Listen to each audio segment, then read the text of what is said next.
the story so far.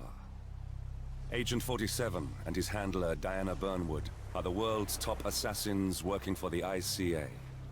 When all of their recent missions turn out to be contracts for a shadow client, things take an unexpected turn. All their targets have been operatives in an invisible organization known as Providence. Providence has infiltrated the highest echelons of power and secretly owns our world. The Shadow Client wages a silent war against them.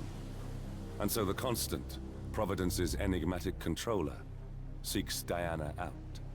His request, track down and eliminate the Shadow Client.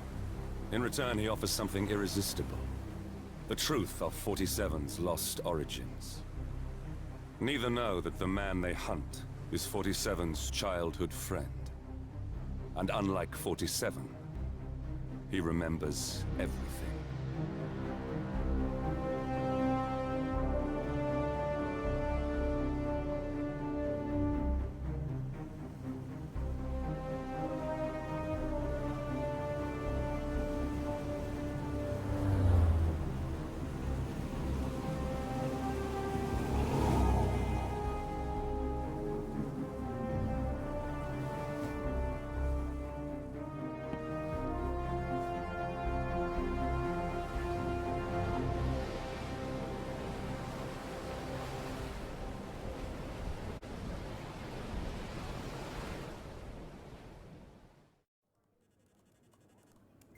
I'm in. Hurry.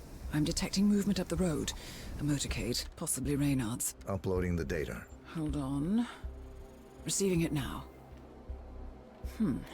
Nothing on the Shadow Client or the other cells. No names, no aliases. I doubt she even knows whom she's working for. Wait, here's something. A message from Robert Knox of Kronstadt Industries. And by the sound of it, he's a Providence operative. A defector. Well, well, well. Client won't like this one bit. And you can't wait to tell him. They're back. Multiple hostiles. I see them. Damn. Okay, we've got all we're going to get. Go to stage 2, 47. Eliminate Reynard, and preferably without raising suspicion.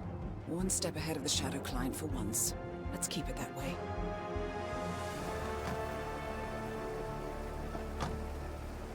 Ugh, I thought this night would never end. What a snob fest. And I even missed out on the action. I'm sorry you had to endure all that free champagne and cello music, Orson. What can I say? You really took one for the team. Yeah, well, I say stick to what you know.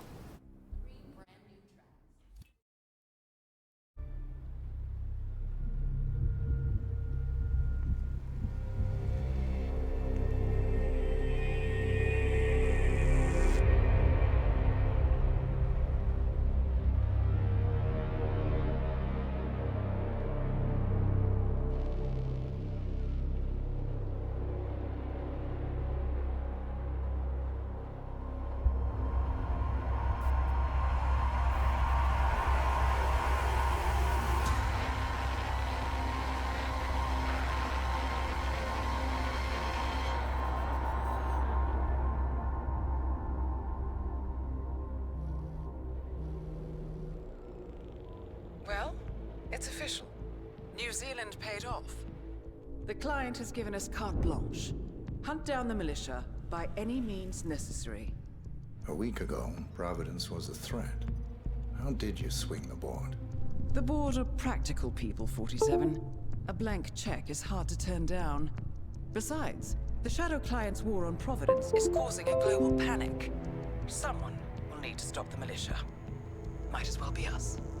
And the man on the train? You never told them about his offer.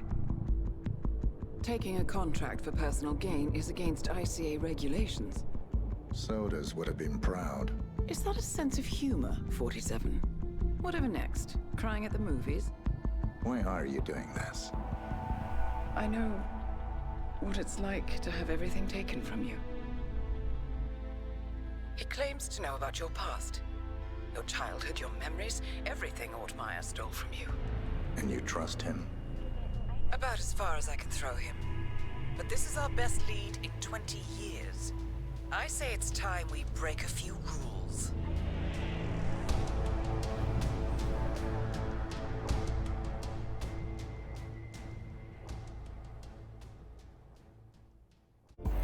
Good afternoon, 47. Your destination is the annual Global Innovation Motor Race in Miami, Florida. After analyzing the data from Reynard's computer, the case is clear. The Providence defectors are Robert and Sierra Knox, head of robotics developer Kronstadt Industries. A visionary inventor and technological innovator, Robert Knox has spearheaded Kronstadt Industries to the bleeding edge of technological development.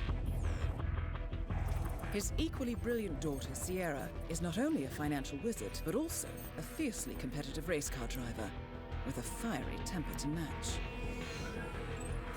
Kronstadt enjoys enormous popularity with global consumers. However, few are aware that the company is also one of the world's leading suppliers of next-gen military tech.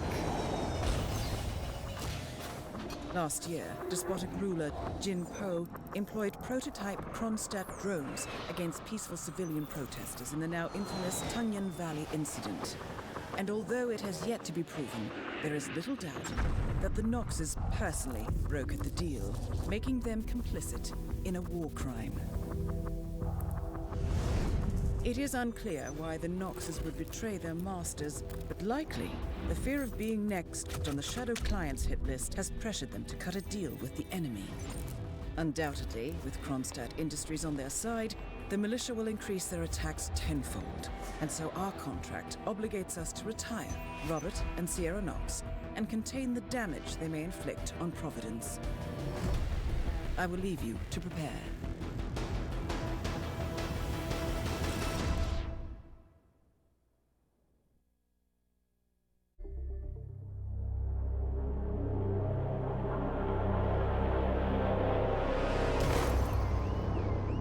Berlin,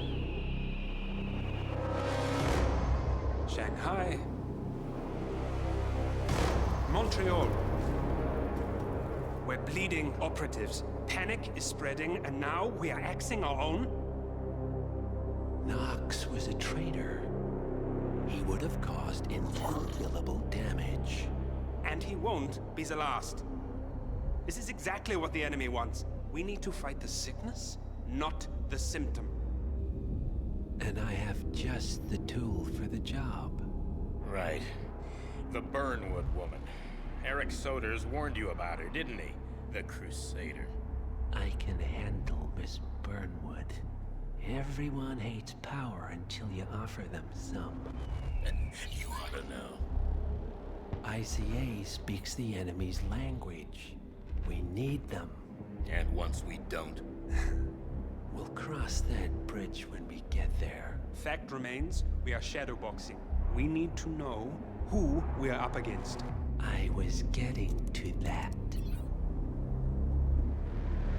His name is Lucas Gray, the late Mr. Cobb's head of security.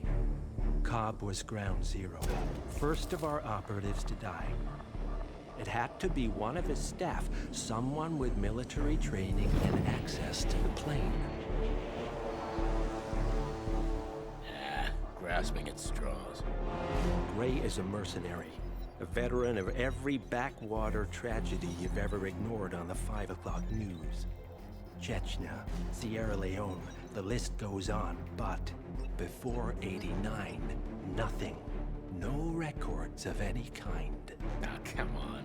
CIA, KGB, plenty of spies went dark. After the curtain was lifted, I cast a very wide net. Lucas Gray simply does not exist.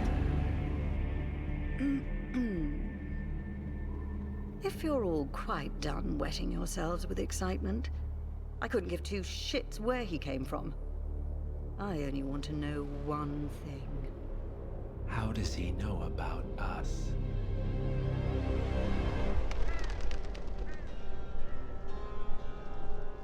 I swear to God, this hearts and flowers crap will get us both killed. Can't you see? Your so-called friend is working for them now. He's not the man you knew. This is his fight too, Olivia. Even if he doesn't realize it. Like it or not, 47 is our last and only lead on the partners. He needs to remember. He's coming for us. And unlike you, he won't hesitate. Just get me inside. Rico, I need a favor.